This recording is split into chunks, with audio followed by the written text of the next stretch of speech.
Hey everybody, welcome to Season 3 of Song Revolution. Get ready to ramp up your songwriting.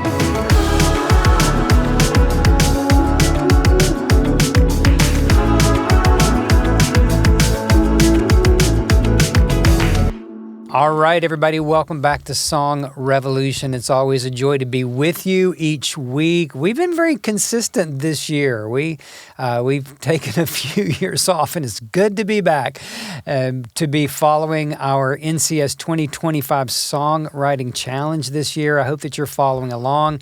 It's not too late to jump in. You can find that download in the show notes, and you can check out everything at Nashville ChristianSongwriters.com. You know, we focus on songwriting, on developing artists here at NCS. We're going into our 11th year. We're celebrating 10 years this October, and it's just such a joy to help you fulfill your passionate calling to write and to sing for Jesus.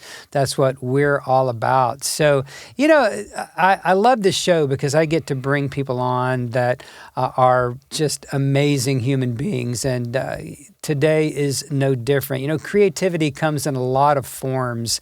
We deal mostly with lyrics and melodies and production and making music, but my guest today is an iconic Nashville photographer, starting his career over 30 years ago, moving here in 1990, and connecting with none other than the iconic guitarist Chet Atkins, and that's where his career began. And he has an incredible coffee table book that weighs about 14 pounds. These are Porter Wagner's boots. He has photographed anybody you can name. I can't even go into all the people that this man has photographed, from Johnny Cash to I can't even say all the names. I love this book, and I'm excited to bring you a visual artist, a creative artist, one of our greatest photographers in Nashville, Ed Rohde. Hey, yeah. You're too kind. Thank you. Oh, no, man. I mean, your book. I mean, I'm going to be holding it up. Like, I'll just sit here the whole time and just hold this up. But I've read the entire book. I can't even fathom, dude. I mean, you are a rock star. Carrie Underwood. Yeah. We've got the Chicks. Yeah. We've got Taylor Swift, Tay-Tay. We've got, oh my gosh. I said Johnny Cash a minute ago, Vince Gill, Hank Williams and Kid Rock, Darius Rucker, a lot of people a lot of songwriters that people don't know their names necessarily. Brad Paisley, on and on and on. And dude, what does it feel like 30 years later to be you? Well, I tell you, the project kind of started in Chet's office, as you mentioned before, where I came here as a young photojournalist working for the afternoon newspaper, and one of my first assignments was an assignment over at BMI, and the first guy I met when I walked in a room was Chet Atkins. He reached out and shook my hand, and you have to understand my background. My father taught guitar for 60 years, and I grew up listening to everything Chet. I mean, we had every one of his albums. And so to walk in, one of my first assignments, and meet the guy that I've been listening to since I was, Must have blown your mind. I mean, it was unbelievable. It was like, oh, yeah, you're Chet Atkins, And,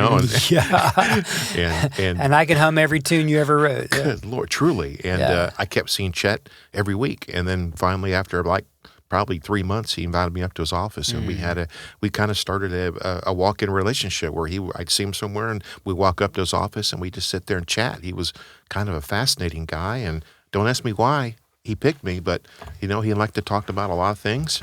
And I finally got around to, after maybe 6 months of doing this, I finally asked him, I need to do a project on Nashville.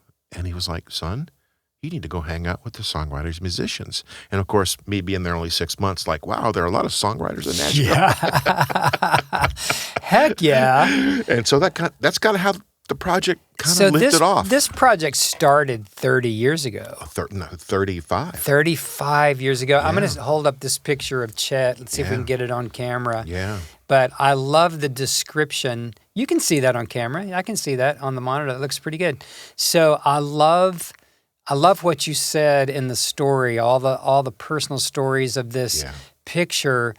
that you were in his practice room. That's right. And he picked up the guitar and a shaft of light hit the guitar and you snapped the picture and caught such an iconic guitarist. I always call it this beautiful, soft, warm light just coming through the window, and it hit the guitar, and the reflections were just so. I mean, I couldn't. I had my camera with me, and the conversation before that was, "Have you ever been photographed up here in your practice room?" And he was like, "No, never." And so that was the first time. And so he encouraged you in your art. So he really did. In a way, mentored you and was a pivotal figure for you. To this day, I don't know why he chose me. I mean, because we were friendly and we talked a lot, and when we saw each other, and he loved to hear about what I was working on, because I was a photojournalist at that time, and I would be chasing fire trucks and going to all the big events around the city, and he was always very interested in what was happening around Nashville. And so we always talked about what was happening, around town. And we got to music a little bit, but he would always pick up guitar and play. And this is the freak out moment for me, because he would play, and I knew every song he would play, like Windy and Warm, a John Buttermilk tune. And he'd play it, and it would be perfect. Never a note out of place, and that's where I would start to tingle, the hair on the back of my neck would stand up, and it would be like, I can't believe I'm sitting here getting a private concert from this genius, Oh, yeah, I grew up in a very musical family as well. My dad played every stringed instrument known to God and man, and my mom played keyboards, and she was actually a pretty good harmonica player. She could play melody and bend the notes, and pretty bluesy kind of duo in Memphis where I grew up. Yeah. So I come by my musical heritage, honestly. And I grew up on Chet Atkins as well, and my dad listened to everything from Flat and Scruggs to Mahler. And so we had, it was very eclectic, I love that. That's really served me well, Yeah. In my publishing and mentoring career as well. But it's such a beautiful thing that Chet opened the doors for you and encouraged you in that way. So many beautiful moments. Another one I want to show is the Willie Nelson moment. Yeah. And I was looking at the picture and just thinking, that is so cool. And then when I read your story that he just happened, you had asked him what song he's working on at the moment, and he picked up his guitar pick, looked down at it, and you snapped this gorgeous picture, man. What does that feel like to capture a moment like that? The challenge was, another songwriter friend of mine, Hank Cochran, made the phone call and introduced us. And he called him on the phone and said, "Hank, you got to meet this young man. He's doing a book on songwriters." And, Willie on the phone told him, "I'll be in Nashville in 2 weeks." 2 weeks later, I show up, I go up to the bus, I knock on the door, and this guy, 6'6", 300 pounds, looks at me, and I'm thinking, I'm in trouble now, man. And I said, "Hi, Hank Cochran sent me." And he said, "Oh, wait a minute." And Willie strolls down from the bus, and he rolls up to me, and he holds his hand out, and it says, "Any friend of Hank Cochran is a friend of mine." And at that point, I was just disarmed. It was like, ditto. Mr. Nelson. Yeah. It's like, lead me. And so we went and sat in front of his bus. And, inside his bus on the front compartment, he had a big kind of plush couch there. And I thought to myself, how do you photograph a man that's been photographed 100 million times? And what came to me was, well, let's figure out something he's an expert at. What's he doing? And he's a great, one of the greatest songwriters. And I said, that's where the thought was, well, let's ask him what he's working on. In that 2-second introspection after I asked him, what song are you working on?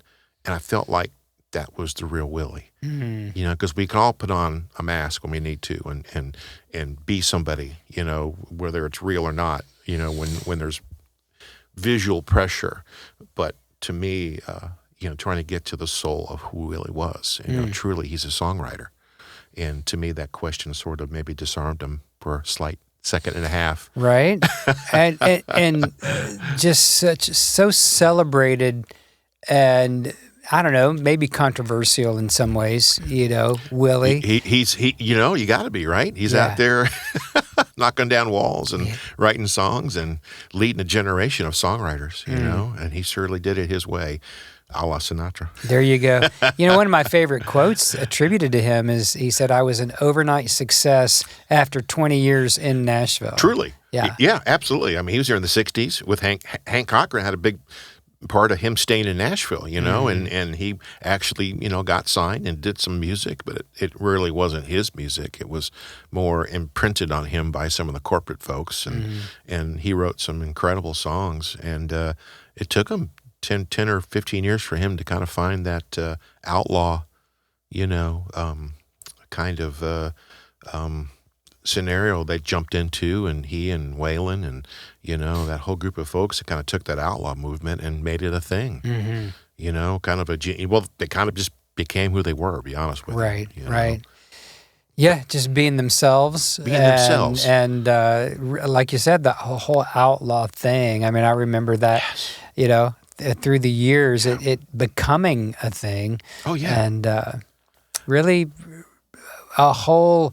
it's interesting to me how artists like that, I don't know if they're defining culture or if culture is... Maybe it's both, right? Kind of defining them. But let's talk about just a couple of other photographs that are so incredible. I was immediately drawn to this one of Dolly. Oh, thank you. And when I read Love that one. What was going on in the moment, talk about that picture for just a moment. Well, you know, Porter Wagner had one of the most popular TV shows in the 60s, you know. I loved it as a kid. Absolutely. And he kind of put Dolly on the map. He kind of discovered her, brought her on, and you know, really helped Dolly launch.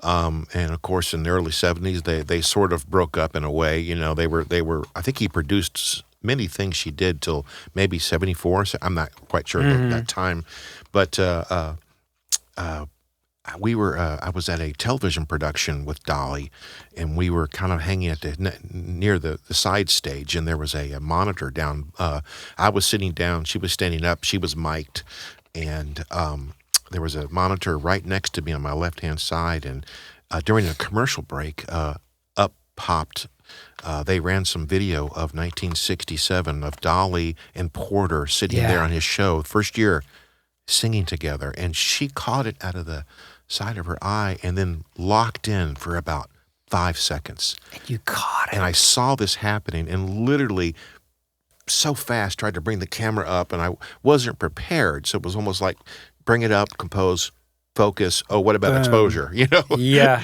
and shot off maybe 3 or 4 frames before she was back to the present. I felt she was going back in time.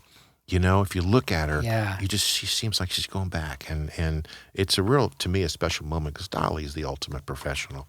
Oh. I mean, she's an amazing woman. I mean, talk about another monster musical icon. Amazing. I mean, good. And when she broke up with, or they parted ways, that's where the song "I Will Always Love You" came from. That was her goodbye to him. Yeah, that became Whitney Houston's smash hit. You imagine? No, I can't imagine. I would love to be so blessed to have a song like that. Just one would be great. Just one would be awesome. I'm looking for another photo. It's a little further in the book, and it's Loretta Lynn. Oh, yeah. And that moment with Loretta, I mean, so many. All these are just fantastic. You know, I photographed Loretta a lot through the years, and she was she did it. There's another person that, you know, Loretta's way or the highway, incredible personality, strong personality. I mean, you know, being a woman in those in the early 60s, right? You know, I mean, she was incredible, and you know, she led the way for so many female country singers, and her songwriting, another genius at play there, you know. And if you look at the photo, she's coming out of, we were on Music Row one night, and she had just performed somewhere, and I really don't, this is the film days, and I don't really remember where I shot this, but she just stepped out from backstage. We're kind of leaving the building, and there was this one light shining on her, and it was just kind of a shot from the hip again, where I saw this situation, and literally, you know, I was talking to her, saying hello to her, and just grabbed the camera as she sort of looked down and snapped a frame, and pure luck that I was able to sort of capture this beautiful moment. And so I shot it and forgot it. And so as I'm developing this book, and this book is a 3-4 year production. The pandemic started me, and then 4 years later it's out. But in this 3-year time, I'm digging through hundreds of images that I've shot of Loretta, and I had another one set up, another one that I loved, and that was going to be in the book. And then at the last minute, I'm digging through boxes, and I see this negative sitting there, and it's like, what is this? And I pick it up, and it's like, I had completely forgot about it in this moment. She looks like an angel. Oh, she does. Almost very angelic, but with the dress and everything, it's almost like a kind of a wedding gown looking dress, and the light, the way you caught the light there, it's just phenomenal. I changed the book all the way up to the end. I was never set in stone to me. I felt like inspiration, no matter when it strikes, you got to pay attention to it. And, you can't be, there were a couple images, of course. Chet had to start the book. That was the only thing I really had set in stone. Chet Atkins would be my first photo, and then probably Willie in there somewhere third, second or third. But then after that, the book was just wide open, and that's the way I approached it, in a kind of a free form, way to kind of put these images. Because when you try to put together a 34-year project, there are many different ways you can try to do that, and you're trying to keep the viewer involved. You don't want them to fall asleep and keep saying the same genre or the same thing. You want to kind of mix it up a little bit. So I just kind of went on to a kind of a free flow idea where I'll match colors and I'll match people who work together, try to get people through this book.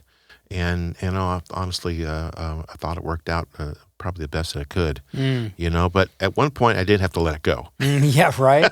At some point, you gotta just let it go. Let it go to print, and there you go. Well, it's absolutely astounding. It's called Songwriter, Musician Behind the Curtain with Nashville's iconic storytellers and players. And you've really had a unique place, a unique opportunity over these years to follow your career path and to not only photograph these wonderful musicians and songwriters, but you photographed athletes, Peyton Manning, and the swimmer whose name escapes me. That's on your a lot of Olympic swimmers. A lot of Olympic swimmers. That's what being a photojournalist was like for me. As a photojournalist, you are you have to be an expert at 10 things. There are a lot of photographers that very much find their expertise and they stay in their lane. And I loved every lane I could get into. I love sports. I love news. I love documentary storytelling. I love fashion. Everything that you would do, would support my fear of missing out. Yeah, right. FOMO. We all have it. It was like I love shooting the professional. I was very lucky to be in the Michael Jordan era. I was very lucky. To see some of the best athletes, Bo Jackson, photograph him, around. I was lucky to be around and shooting some of these people. And then through the years, of course, my career kind of morphed and changed as the times, and I turned into a commercial photographer. And then an editorial photographer, and I just kept it rolling, I didn't want to be stamped, he's a party photographer, or he's a sports photographer, or he's just a music photographer. I felt that I wanted to be, everything. I wanted to experience life as it came to me, and trying to find these small moments. Honoré Cartier-Bresson, that great photographer, capture the moment. That was really what drove me. Most of my careers, I wanted to capture moments, whether it be on a sports field or backstage or whatever there might be. I wanted to capture moments because they're fleeting, and once they're here, they're gone. That's beautiful, Ed. And, it reminds me of one of my most amazing mentors, Bill Gaither. Yeah. And he would talk about that same thing, about capturing a moment in a song that then he knew would translate to a moment in a concert or a venue, an event, where the audience would be invited into that moment. And he taught me so much about capturing moments in songs like that. So I love the way that you're feeling that in your visual art, in the photography, because it really is about inviting people who see your work, to see your work, to enter visually into that moment that you were able to capture. And it's the same with us as songwriters, that we're inviting people into the moment that, we had in our own heart. People say all the time, God gave me a song. And I'm like, I'm sure he did. And some of them are more developed than others. But, I try not to be snarky and say, well, he gave it to you because he didn't want it anymore. It's like, oh, no, it's a gift. It's always a gift. It's a gift. But, but to create a lyric and a melody that invites people into something. We're storytelling, and I mean, I felt I had a lot of things in common with songwriters because I started with a camera and a blank roll of film, and they started with a pencil and a piece of paper. Some had a guitar, some had a piano, some didn't have any instruments, and I just had one little metal camera with me, and we had the blank page, and then we created something that wasn't there before. And I wanted to create something and document something that I thought was important. I thought it was, and chase that, and that's storytelling. Yeah. And we are, as humans, have always been connected through storytelling, through the generations, and that's kind of what holds our society together in some respects. People storytelling, talking about the past, talking about people and personalities, and drawing us in, to the human drama, and that was always in the back of my head, secretly as this project happened over the decades. It was always back there, wherever I was, whoever I was with. Doesn't matter. Was it a superstar like Willie, or was it somebody, a barista at a coffee shop? Is there a moment happening there that I felt needed to be captured, and that's what's driven me through this, and I think that's something as we get into this digital world we're in now, I think what makes a lot of I guess successful digital people is storytelling. Can you get across a story? Can you communicate that, whatever that might be? That's powerful. Yeah. I don't think AI is going to replace that. It can't. I really don't think it doesn't have can. a point of view. Yeah. It's not human. Now, it can write some incredible verses. It can do some incredible things. It can create graphics. It can create imagery. But it doesn't have a point of view. Yeah, it doesn't have a soul. Yeah. What would it feel like to have 52 weeks of access to the right people in Nashville? People who've been making music for decades. People who can answer every question that you have about what pro-level music making is all about. Well, you can get that and more by joining NCS Community. Our community is a group of worldwide dedicated Christian songwriters who want what you want, to glorify God with your gifts and to get your music out there. I hope that you'll consider joining NCS Community today. Talk for a moment about you as a visual artist, photographer, telling stories, but being around so many incredible creators and storytellers. Talk a little bit from either perspective or both about the role of skill versus natural talent, or along with, however that. Well, that's a great question. Some people, I'm going to come around. I may not come in this at the right direction, but let's just take guitarists, right? I've been around like Chet or other people I've been around that are the most incredible guitarists. You might say they have a gift, but they put a lot of hours into that gift.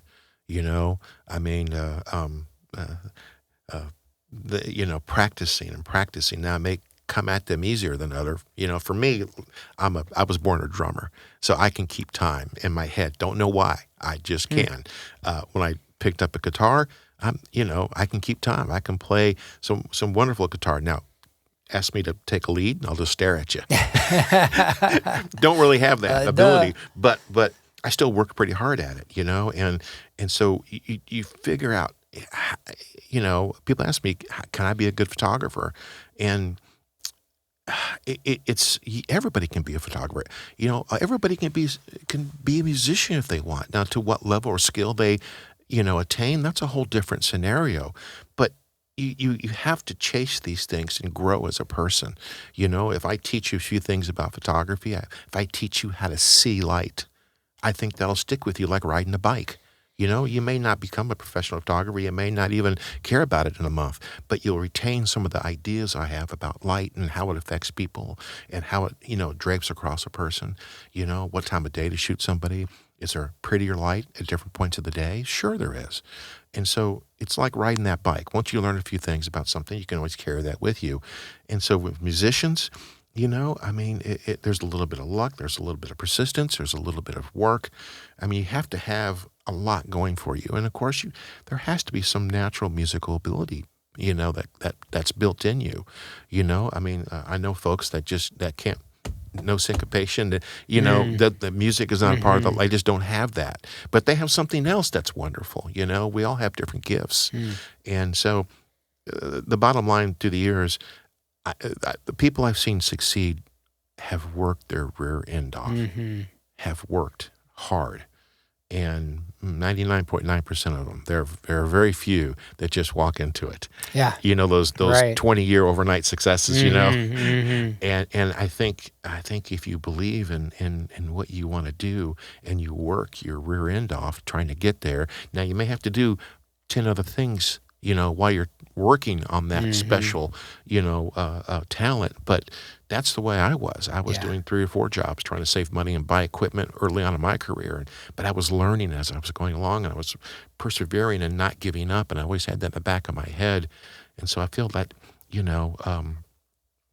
see, I came at this the wrong way, didn't I? This is a great answer because, a lot of times, I don't know how it is in country music and some of the pop music or whatever, but in Christian music, a lot of times people feel like, well, God gave me this song. He dropped the song on me, but they're not very well developed songwriters. Right. And they had a Holy Ghost goosebump and they had a moment, and I love that, but they've not ever really developed their skills. And so that's why we offer programs and we do what we do to coach. I wouldn't have been a successful Christian songwriter if it hadn't been for Bill and Gloria Gaither and some other people that poured their lives into me and gave me some opportunities, back in the day. I wouldn't be where I am without several mentors in my life that led me, through the dark times, that stayed with me and encouraged me, and some were friends, some were teachers, you need to, and this is why I love mentoring. This is why I'm a teacher, is I love trying to give back and try to help people try to find their gifts, and if they're willing to put the time and the work in, why not? Yeah. It's an important thing. And I love that about you. You are a teacher, and full disclosure, I hired you to be a photographer for me about 3 weeks ago, and man, we poured it out. It was a really great day, and from the first shot, you were like, "Hey, look at this light, and look how this is doing that, and look how," and I'm like, what? I was just worried if my hair was looking good, and you're trying to teach me about light.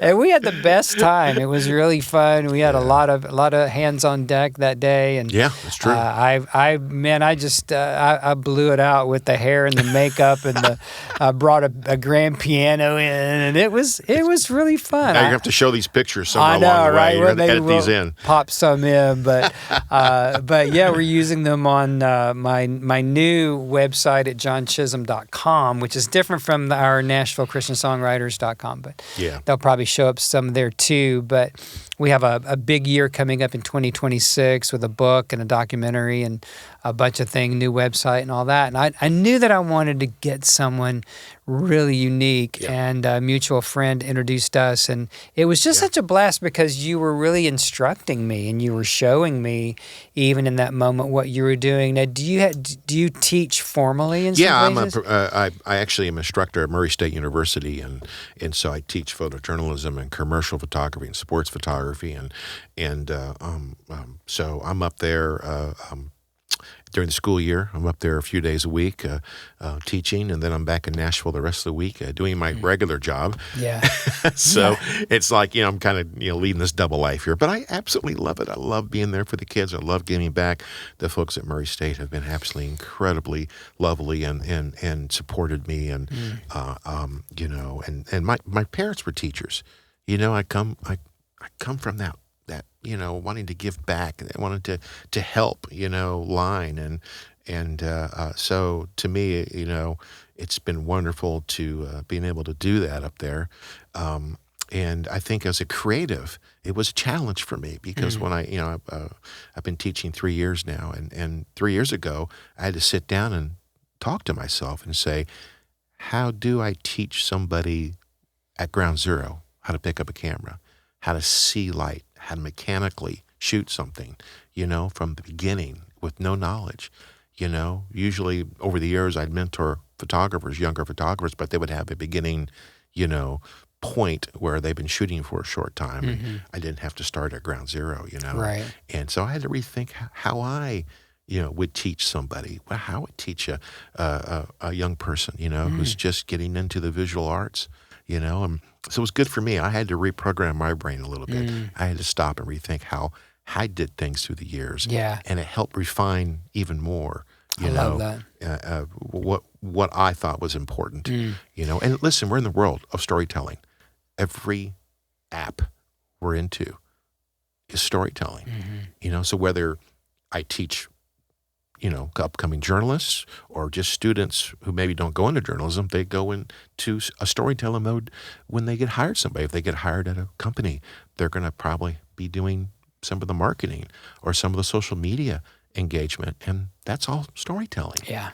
It all comes back down to that, even in today's, phone. Yeah, right. AI-driven world. Yeah, exactly. Here we are, storytelling. I love that, Ed, because 10 years ago when I started NCS, I won't even tell the whole long story, but I didn't know what I knew about songwriting. Yeah. And then when I started teaching it and I created my first video series, I thought, this will be 2 or 3 hours long. 12 hours later, I hadn't even scratched the surface on what I knew and what I had experienced in all these years, 43 years in music at that time, and about 35. And I didn't know what I knew, and I didn't know how I knew or how I really applied it until I started trying to get it out on paper and start teaching it. And they say if you want to know how to do something, teach it. Yeah. And so I love that about you. So Sting didn't make the book because he's not a Nashville songwriter. He's been here a bunch, but I used to see my first edit for this book was 350 plus pages. And ended up to be 192. I had to cut 60 pretty quickly. That's a pretty monster book. Yeah. And you should see who hit the cutting room floor. Sting was one of them. Well, now my neighbor here in Berry Hill, Peter Frampton, made the book. Of course he absolutely. Because he's here, right? And I've had the pleasure of working for Peter. Maybe started 20 years ago, and such a wonderful gentleman, and lucky enough to do some album covers for him and some work, through the years. And so, come on, if you were, any kid, in the 70s, early 80s, Frampton was absolutely all over that radio. Oh my gosh. Come on. So incredible. All right. So there's so many iconic people. I'm kind of looking for the moment right here with you. Like, who was the most intimidating or? Oh, easy. Billy Joe Shaver. Okay. If you know anything about Billy, go look up Billy Joe Shaver. Okay. If you get a chance, go look up Billy Joe Shaver. One of the most iconic Texas songwriters ever to come to Nashville. He wrote a whole album for Waylon Jennings called Honky Tonk Heroes. Yeah, and I know that record. Waylon did every song. Every Billy Joe song. Every song on that record's a Billy Joe song, and he was sort of the real tough guy. And tough guy. Even more than Bo Cephas. Oh, this guy got in bar fights. He shot people. He got in knife fights. It was hilarious. I met him, very young. I met him, and I think we were backstage somewhere, and he found out I was doing this book through a mutual friend, and I started talking to him about it, and he goes, "Okay, son." And he's a big guy. He was a big, thick guy, and he says, "Son, I want you to come to my place tomorrow and pick me up, and I'm going to take you where I was going to jump off a cliff." And I was like, what a story. And I was like, what? Yeah. So I showed up the next morning and picked him up, and we started driving west of Nashville. And during this hour drive, he started talking about, all the fights he got into and all the times he had to pull a gun and all the times that somebody looked at him funny and he punched him. And at that point, I'm driving the car thinking, I'm not going to look at him. Right. I'm just going to keep my eyes straight on the road. And Billy, you keep talking and I'm just going to, we'll keep the car rolling. And he turned out to be the biggest teddy bear. I mean, he was going to go commit suicide. I was going to see if I could find the picture. It's a beautiful picture. He was going to he was going to jump off this cliff. Oh my gosh. He was into drugs. His life was kind of in ruins, and he didn't know where to go. So he was going to go up to this cliff, and he went up to this cliff, and then as he was walking to fall off this cliff, oh my gosh, lightning struck. He told me in the horizon, and he hit his knees, and he found God, and first words of Old Chunk of Coal came to him, and he wrote 2 verses up on that rock, and he turned around and that kind of changed his life. What a story! And when he took me up there, he'd never been back. And so when we got up to that cliff, and this is an hour and a half later, I'm scared still. I get my camera kind of set up, and he's standing 20 feet away from the cliff, and I'm thinking, you got to get out there, Billy Joe. I can't see you. Really? I mean, that's gutsy to ask him to get back out there with his guitar. He had his Martin in his hands, and again, there was another situation where I kind of was lucky. I thought fast. I said, well, hey, could you play Old Chunk of Coal for me? Because he had told me that's where he wrote it. And that kind of softened him. He started strumming Old Chunk of Coal, and then he walked out there, and he started playing it. And he got through 2 verses, before he stopped, smiled at me, and then walked down to the car that we were, my car. And years later, I think it's in the front of the book. I'm having trouble finding it. Yeah, I know. Trust me, I have trouble finding pictures there. It's very, very close to the front. All right. Catch this, Jack. Jack's behind the scenes today doing our camera work. Can you see that? Wow. And on the way home, we don't talk. He's quiet. And I'm thinking something happened. He's either going to beat the snot out of me or, what's going to happen here? Knife you. Yeah. All right, I've told you too much. Yeah, exactly. You know too much. And we got out of the car, and he gives me the biggest hug. And then months later, I finally see him at another show, and I have a print with me, and I show him a print, and he told me that was his favorite photo of himself. And for years later, every time I'd see him, I'd get this hug that would crush a man, and said, I love you, thank you for shooting that photo. I mean, up to the time he passed away, he would just go on, and I would say, stop it. What you've given the world in music is, I can't begin, to thank you for what you've done. You don't need to thank me at all. I was just lucky to be there, lucky to help you process this. I mean, I'm sure he probably had never processed what happened up there in a way. And so me dragging his butt up there in some way maybe helped him process it a little bit. I was just lucky to get him out. Trust me, lucky to get him out in the cliff. Wow. A little trick. I played the song for me, and he kind of got in that trance. Got out there and played it. You can kind of see it in the photo. Yeah. Oh, it's gorgeous. So, Ed Rohde, photographer and experiential therapist. That's right. You're like, okay, you're afraid of heights. Come to the top of this building and as a photographer, whenever you pick up a camera or a phone these days and you put it up for somebody, people tense up. Yeah. That's kind of a natural thing. And so through the years, funny you should say that I felt like maybe I'm slightly a psychologist because you're trying to disarm people to be themselves. You have to be. And great photographers, I think, can do that, can find a way to, to fight through anytime anybody points a camera at me, I'm like, good Lord. Yeah, right. Right. And so I know how that feels. Yeah.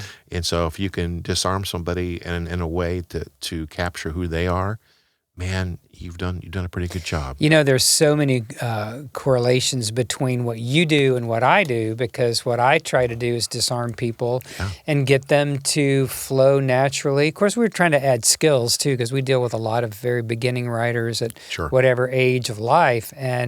But if you can get them out of their head a little bit and into the experiential side of it, using whatever ability they have, get out of your own way and disarm them. I think there's some beautiful correlatives there. So, all right, so many moments in this book just are coming back to me. But as we try to land the plane here we go for a moment. I think one of the moving stories in here for me was the one with Glen Campbell backstage at the Opry. So talk a little bit about that. Well, Glen had Alzheimer's, the later part of his career, and he this gift of guitar he had almost up to the end, where he may be very confused and didn't know where he was, but he was able to still play that guitar in incredible ways. And I was lucky enough to get backstage at his last Ryman performance, and we were backstage, and he was having trouble. He was suffering. He didn't know. He was confused. He didn't know really where he was. He didn't know there were people out there, and the guitar was sort of set backstage right near the entrance to the stage, and I was back there, and he just kind of walked down the hallway, and we struck up a conversation, and it was very, "How are you? Great day," And then he saw that guitar, and I can tell he felt lost, and he picked that guitar up and he started playing that neck, and it was up and down that neck at speeds that are just, amazing. These wonderful little, solos and workarounds, and even though he may have been really confused at that point, the musical talent just flowed through him like it was incredible. And finally, he may have stood there for less than 5 minutes playing that guitar, and then somebody came up to him and says, "Time to go on." And he was still very confused, but managed to get out front, and he played the show. He played the show, and I only shot a few frames back there. It wasn't like I was just sat there snap, snap, snap. I was just like having a conversation with him, and then when he started playing the guitar, I naturally stood back and grabbed a camera and snapped a couple frames of him kind of playing that guitar. But another one of those photos I sort of forgot about, and went out and saw the show and enjoyed myself. And then years later, after he passed, I sort of went back and rediscovered that one again and thought that was pretty important, and just how amazing that gift, managed to get through the disease. I mean, wow. It was really amazing, That's truly. so moving. It really is. Yeah. Ed, thanks so much for being here today. Thank you. The big takeaway for me is just that we're all storytellers. In every moment, in every relationship, we are storytellers. Absolutely. And we get to share our lives by sharing our stories. How can people get in touch with you? Yeah. Do you have a website? If you like to buy the book, please, you can go to edrode.com. My last name's spelled R-O-D-E, Ed Rode. Or you can go to songwritermusician.com, and you can order it there. And if you're in Nashville, you can go down to the Country Music Hall of Fame. There's several mercantile stores around the area that carry it, and pick it up there. Are you doing a launch of it at the Country Music Hall of Fame? That is going to come this fall. Okay. And so it sure is. It's in the bookstore down there already. Okay. So more to come on that. Well, we will put the links to edrode.com and to the book, and it's called Songwriter Musician. It is an incredible anthology of Ed's work through these 35 years, but such a story and so beautiful. My takeaway today, again, is just that we're all storytellers. We're all bringing people into our own world, and communication is all about connecting heart to heart. Ed, you have been delightful today. Thank you so much for joining us, and hope to have you back. John, thank you so much. It's been a wonderful experience. All right, you guys, thanks for tuning in. We love bringing you interesting, awesome human beings like Ed. So thanks for sharing the love, liking and sharing our show, sharing it out with friends who maybe they're not even songwriters, but they would enjoy hearing some of these stories and connecting with their own creativity, whatever that might be. Be sure to check out everything we offer at NashvilleChristianSongwriters.com, and we'll see you next time. Thanks for joining us on today's show. If you got some value, please help us share the love. Leave a like and a share and a good review. Be sure to check out everything that we have to offer you at NashvilleChristianSongwriters.com. We'll see you next time.